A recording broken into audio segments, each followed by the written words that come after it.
এবারের নির্বাচন ভবিষ্যতের জন্য আদর্শ তৈরি করবে, মন্তব্য প্রধান উপদেষ্টার। ৩০০ আসনেই নির্বাচন, আজ মধ্যরাত থেকে ছাপানো হবে ব্যালট পেপার। মব করে জনমত প্রভাবিত করার দিন শেষ, মন্তব্য জামায়াত আমিরের। হাসনাতের প্রতিদ্বন্দ্বী মঞ্জুরুল আহসানের রিট খারিজ, পারবেন না নির্বাচনে অংশ নিতে। ইরানকে পৃথিবী থেকে মুছে ফেলার হুমকি ট্রাম্পের, পাল্টা হুমকি তেহরানের।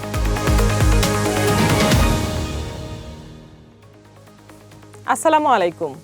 দিগন্ত প্রাইম টাইমে সবাইকে আমন্ত্রণ জানাচ্ছি, আমি সাইমা আক্তার। শুনছিলেন সংবাদ শিরোনাম, এবার বিস্তারিত। আসন্ন ত্রয়োদশ সংসদ নির্বাচন ও জুলাই জাতীয় সনদ বাস্তবায়নের উপর আয়োজিত গণভোটকে সামনে রেখে সার্বিক আইনশৃঙ্খলা পরিস্থিতি নিয়ে একটি উচ্চ পর্যায়ের সভা অনুষ্ঠিত হয়েছে। বুধবার অন্তর্বর্তীকালীন সরকারের প্রধান উপদেষ্টা ডক্টর মোহাম্মদ ইউনূসের সভাপতিত্বে প্রধান উপদেষ্টার কার্যালয়ে এই বৈঠক অনুষ্ঠিত হয়। বৈঠকে প্রধান উপদেষ্টা বলেন, আগামী নির্বাচন জাতির জন্য একটা বড় চ্যালেঞ্জ, যা অন্তর্বর্তীকালীন সরকারকে নিতে হবে এবং এই বিশাল কাজটি শেষ করে ঐতিহাসিক অর্জন হিসেবে দাঁড় করাতে হবে। নির্বাচনকে সামনে রেখে আমাদের ধাপে ধাপে পরীক্ষা শুরু হলো, মন্তব্য করে ডক্টর ইউনূস বলেন, আজ থেকে শুরু, 12 ফেব্রুয়ারি হবে ফাইনাল। 2026 সালের নির্বাচন যেন এমন একটি নির্বাচন হয় যা ভবিষ্যতের নির্বাচনের ক্ষেত্রে আদর্শ তৈরি করবে বলেও মন্তব্য করেন তিনি। রাজধানীর মিরপুরের পরীরবাগে জামায়াতের নারী কর্মীদের হেনস্থার ও হামলার অভিযোগে ক্ষোভ প্রকাশ করেছেন জামায়াত আমির ডাক্তার শফিকুর রহমান। বুধবার সকালে হাসপাতালে আহতদের দেখতে গিয়ে তিনি বলেন, নির্বাচনী আচরণবিধি লঙ্ঘন করে থাকলে যথাযথ কর্তৃপক্ষের কাছে অভিযোগ করবেন, তারা ব্যবস্থা নেবেন, কিন্তু কোনো ব্যক্তি বা দলের এখতিয়ার নাই মব সৃষ্টি করার। জামায়াত নোংরা মবের নিন্দা জানায় বলেও উল্লেখ করেন তিনি। ডাক্তার শফিকুর রহমান বলেন, জামায়াতের অঙ্গীকার একেবারেই স্পষ্ট। জামায়াত একটা দুর্নীতি ও দুঃশাসন মুক্ত ন্যায়ভিত্তিক সমাজ গড়তে চায়, যে সমাজে ফ্যাসিজম আর ফিরে আসবে না। সকলের প্রতি অনুরোধ করে জামায়াত আমির বলেন, জনগণের প্রতি আস্থা রাখুন, জনগণকে শান্তিপূর্ণভাবে সিদ্ধান্ত নিয়ে তার ভোট পছন্দ মতো প্রতীক ও বাক্সে পৌঁছানোর সুযোগ দিন। ৩০০ আসনে একসাথে হবে ত্রয়োদশ জাতীয় সংসদের ভোট গ্রহণ। পাবনা 1 ও 2 আসনে 12 ফেব্রুয়ারি হচ্ছে নির্বাচন, এমন তথ্য জানিয়েছেন অন্তর্বর্তী সরকারের প্রধান উপদেষ্টার প্রেস সচিব শফিকুল আলম। তিনি জানান, আজ মাঝরাত থেকে ছাপানো হবে ব্যালট পেপার। আজ দুপুরে ঢাকার ফরেন সার্ভিস একাডেমিকে এক ব্রিফিংয়ে তিনি একথা বলেন। প্রেস সচিব জানান, আসন্ন সংসদ নির্বাচন ও গণভোটে মোট 6,48,00,000 পুরুষ ভোটার এবং নারী ভোটার 6,28,200,000 জন। এবারের ভোট কেন্দ্রে বুথ থাকবে 2,47,499টি। তিনি আরও জানান, প্রতিটি ভোট কেন্দ্রে থাকবেন আইনশৃঙ্খলা বাহিনীর অন্তত 15 জন। ঝুঁকিপূর্ণ কেন্দ্রে থাকবেন 18 থেকে 19 জন। প্রার্থিতা ফিরে পেতে কুমিল্লা 4 আসনে বিএনপির প্রার্থী মঞ্জুরুল আহসান মুন্সির করা রিট খারিজ করেছেন হাইকোর্ট।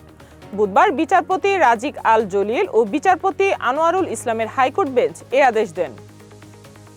এর আগে গত 19 জানুয়ারি প্রার্থিতা ফিরে পেতে হাইকোর্টে রিট করেন তিনি। পরে 20 জানুয়ারি রিটের শুনানির জন্য বুধবার ধার্য করা হয়। পরে নির্বাচন কমিশনের আইনজীবী ফয়জুল্লাহ ফয়েজ বলেন, মঞ্জুরুল আহসান মুন্সি তার হলফনামায় ঋণের তথ্য গোপন করেছেন। এদিকে হাইকোর্টের রায়ের বিরুদ্ধে মঞ্জুরুল আহসান মুন্সি আপিল করবেন বলে জানা গেছে।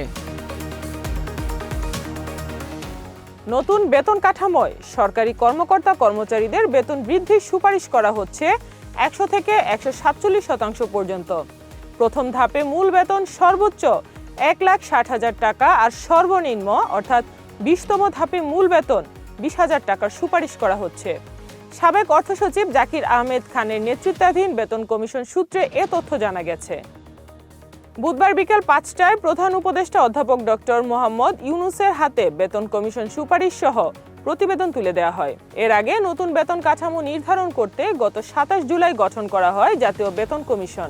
21 সদস্যের এই কমিশন প্রায় 6 মাসের কাজ শেষে বেতন ও ভাতা বৃদ্ধির সুপারিশ চূড়ান্ত করেছে। আন্তর্জাতিক সংবাদ, ইরানকে পৃথিবীর মানচিত্র থেকে মুছে ফেলার হুমকি দিয়েছেন মার্কিন প্রেসিডেন্ট ডোনাল্ড ট্রাম্প। এক সাক্ষাৎকারে ট্রাম্প বলেছেন, তাকে হত্যায় ইরান যদি সফল হয় তাহলে তেহরানকে বিশ্ব মানচিত্র থেকে মুছে ফেলার নির্দেশনা দিয়ে রেখেছেন তিনি। এদিকে যুক্তরাষ্ট্র হামলা চালালে সর্বস্ব দিয়ে পাল্টা হামলা চালানোর হুমকি দিয়েছে ইরান। ইরানের পররাষ্ট্রমন্ত্রী আব্বাস আরাকচি মার্কিন যুক্তরাষ্ট্রকে সতর্ক করে বলেছেন, ইরান আক্রমণের শিকার হলে সর্বোচ্চ শক্তি দিয়ে পাল্টা জবাব দেয়া হবে। ইরানে যুক্তরাষ্ট্রের হামলার নতুন গুঞ্জন এবং মধ্যপ্রাচ্যে দেশটির রণতরী ও যুদ্ধবিমান আসার খবরের পর এমন হুমকি দিয়েছেন আরাকচি। এর আগে সম্ভাব্য মার্কিন হামলার আশঙ্কায় গত সপ্তাহে ইরান তাদের আকাশসীমা বন্ধ করে দেয়। এবারে খেলার খবর। দীর্ঘ বিরতি শেষে ফুটসালে ফিরেই চমক দেখাচ্ছে বাংলাদেশ নারী ফুটসাল দল। থাইল্যান্ডে অনুষ্ঠিত হচ্ছে সাফ নারী ফুটসাল চ্যাম্পিয়নশিপ। সেখানে অপ্রতিরোধ্য বাংলাদেশ। 4 ম্যাচ খেলা বাংলাদেশকে হারাতে পারেনি কোনো দলই। শ্রীলঙ্কাকে উড়িয়ে তৃতীয় জয় তুলে নিল বাংলাদেশ। বুধবার সাফ নারী ফুটসাল চ্যাম্পিয়নশিপে থাইল্যান্ডের নন্থাবুরি হলে শ্রীলঙ্কাকে 6-3 গোলে হারিয়েছে বাংলাদেশ। সাফ নারী ও পুরুষ ফুটসালে 7 দেশ অংশগ্রহণ করেছে। প্রত্যেকে 6টি করে ম্যাচ খেলবে। নারী দল 4 ম্যাচ শেষে 10 পয়েন্ট পেয়েছে। পাকিস্তান ও মালদ্বীপের বিপক্ষে পরের 2 ম্যাচ। 6 ম্যাচ শেষে পয়েন্ট টেবিলের শীর্ষ দল চ্যাম্পিয়ন শিরোপা পাবে। পুরুষ দলের সংগ্রহ 4 ম্যাচে 7 পয়েন্ট। এই ছিল আজকের প্রাইম টাইমে। এরপর এক নজরে বিশ্বের আলোচিত সংবাদ। সবাইকে দেখার আমন্ত্রণ জানাচ্ছি। এতক্ষণ সাথে থাকার জন্য ধন্যবাদ।